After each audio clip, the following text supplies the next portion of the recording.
Thanks for watching another video from Jada Gutter Cleaning. Our main objective is to raise awareness of the importance of maintaining our gutters by cleaning them at least 4 times a year and thus preventing them from being covered and causing water filtration that damages our home. Again, thanks for watching. Following us and give a like after subscribe to our YouTube channel. Bird nests are beautiful and represent a home for these birds.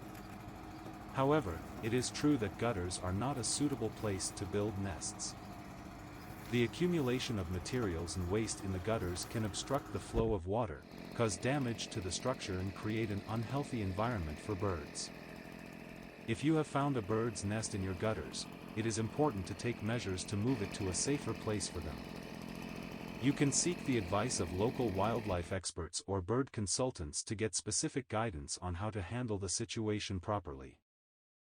Remember that it is essential to respect and protect both birds and their natural environment while also keeping our gutters clean to preserve the ecosystem in general.